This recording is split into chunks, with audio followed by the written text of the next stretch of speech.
Good morning, good afternoon और good evening. आप सभी का एक बार फिर से स्वागत है हमारे यूट्यूब चैनल पर। आज हम जानने वाले हैं नाइट्रोजन साइकिल के बारे में। बायोजियोकेमिकल साइकिल के अंदर में यह टॉपिक नाइट्रोजन साइकिल आता है, जो कि हमारे एग्जाम्स के पर्सपेक्टिव से बहुत इंपॉर्टेंट है। खास करके इसके रिलेटेड जो बैक्टीरियाज हैं और जो प्रोसेस मेथड्स हैं, वो बहुत इंपॉर्टेंट हो जाते हैं। तो चलिए देखते हैं क्या है नाइट्रोजन साइकिल और इसके क्या एडवांटेजेस और डिसएडवांटेजेस हैं। आप सभी को यह बात पता होगी कि प्लांट्स जो है नाइट्रोजन की जरूरत होती है और खाना बनाने के लिए उन्हें नाइट्रोजन की जरूरत पड़ती है। लेकिन प्लांट नाइट्रोजन डायरेक्टली एटमॉस्फेयर से नहीं लेते हैं। तो चलिए देखते हैं इस प्रोसेस को कि कैसे प्लांट्स नाइट्रोजन लेते हैं और क्या होता है। तो चलिए शुरू करते हैं हमारा टॉपिक नाइट्रोजन साइकिल। नाइट्रोजन जो कि एटमॉस्फेयर पर हमेशा रहती है और प्लांट्स को इसकी ज़रूरत होती है, इसे अमोनिया में तोड़ा जाता है जो कि NH3 और NH4 प्लस होता है और इस ब्रेकडाउन को नाइट्रोजन फिक्सेशन कहते हैं।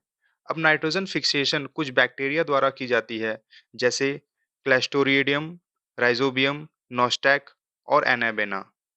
याद रखिएगा कि नोस्टॉक और एनाबेना ब्लू ग्रीन अलगी है।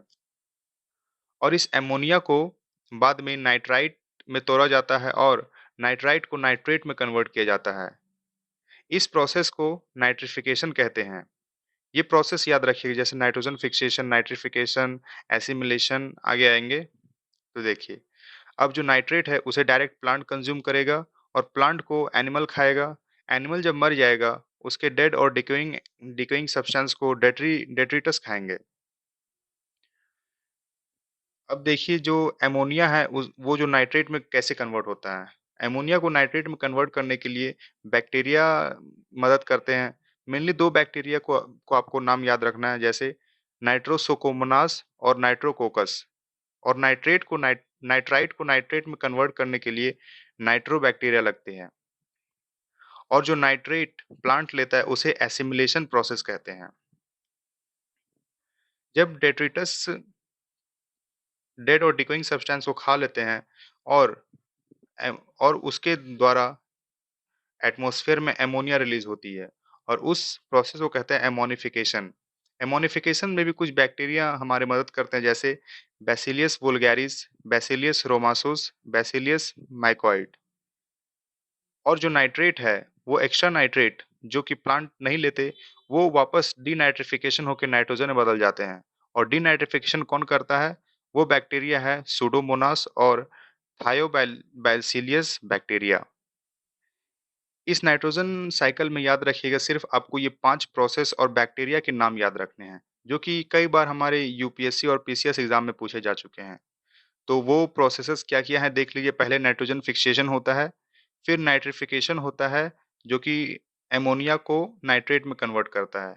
फिर एसिमिलेशन, नाइट्रेट जो प्लांट खाते हैं, और फिर डेट्रिटस करते हैं एमोनिफिकेशन, और फिर होता है डीनाइट्रिफिकेशन। तो ये 5 प्रोसेस क्या-क्या हैं एक बार फिर से सुन लीजिए। Nitrogen fixation, nitrification, assimilation, ammonification और डीनाइट्रिफिकेशन।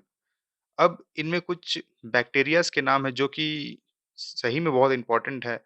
वो क्या-क्या बैक्टीरिया नाइट्रोजन फिक्सेशन कौन से बैक्टीरिया करते हैं? Clostridium, Rhizobium, Nostoc, Anabaena. और इसमें एक बात और याद रख लीजिएगा कि नोस्टॉक और एनाबेना ब्लू ग्रीन अलगी है।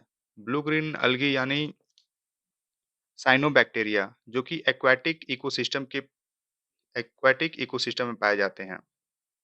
और अमोनिया को नाइट्राइट में कन्वर्ट करता है नाइट्रोसोमोनास नाइट्रोकोकस।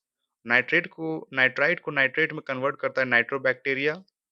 और एमोनिफिकेशन में जो बैक्टीरिया होते हैं वो है बैसिलियस वुल्गैरिस, बैसिलियस रोमासुस, बैसिलियस माइकोइड। और डीनाइट्रिफिकेशन के बैक्टीरिया हैं सुडोमोनास और थायोबैसिलियस बैक्टीरिया। कुछ इंपॉर्टेंट बातें ये भी हैं कि 90 से 95% नाइट्रोजन फिक्सेशन बैक्टीरिया के द्वारा की जाती है, लेकिन इनमें कुछ फंगस और एल्गाए भी काम करते हैं। फंगस का नाम एक है माइकोरिज़ा और अलगी का एज़ोला। ये दोनों नाम भी इम्पोर्टेंट है, याद रख लीजिएगा कि फंगस जो करता है उसका नाम है माइकोरिज़ा और एल्गी का है एज़ोला। अब देखते हैं इससे क्या-क्या होती है। आप देखते होंगे यदि आप गाँव में रहते हैं तो आप देखते होंगे कि किसान सब अक्टूबर और नवंबर के महीने में स्टबल बर्निंग करते हैं। स्टबल बर्निंग यानी कि जब फसल काट लिए जाते हैं, तो खेत में आग ले लगा दिया जाता है ताकि क्रॉप रेसिड्यू जो बचा हुआ है, वो सब जल जाए।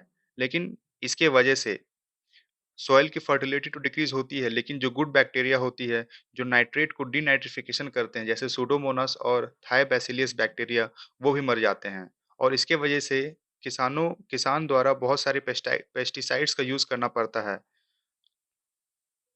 लेकिन यह पेस्टिसाइड्स प्लांट्स तो इस्तेमाल कर लेते हैं, लेकिन जो एक्स्ट्रा पेस्टिसाइड्स होते हैं, वो डीनाइट्रिफिकेशन ना होने के कारण डीनाइट्रिफिकेशन नहीं होता क्योंकि जो गुड बैक्टीरिया होता है वो भी खत्म हो जाते हैं और जो एक्स्ट्रा नाइट्रेट होते हैं वो पानी के द्वारा ग्राउंड वाटर में चले जाते हैं और वो पानी पीने से ब्लू बेबी सिंड्रोम होता है। यह बीमारी बहुत इंपॉर्टेंट है, याद रखिएगा कि नाइट्रेट पानी पीने से ब्लू बेबी सिंड्रोम होता है, जिसके कारण दिल में छेद हो जाता है। ऑक्सीजनेटेड या बस इतना समझ लीजिए कि ऑक्सीजनेटेड और डीऑक्सीजनेटेड ब्लड मिल जाता है और बेबी ब्लू कलर का हो जाता है।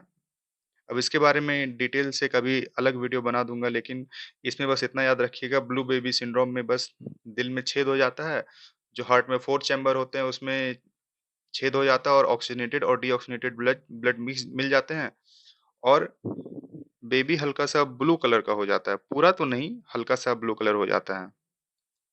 तो ये थी हमारी पूरी की पूरी नाइट्रोजन साइकिल। उम्मीद है आपको समझ आया होगा। यदि वीडियो अच्छा लगे तो इसके लाइक करें। धन्यवाद।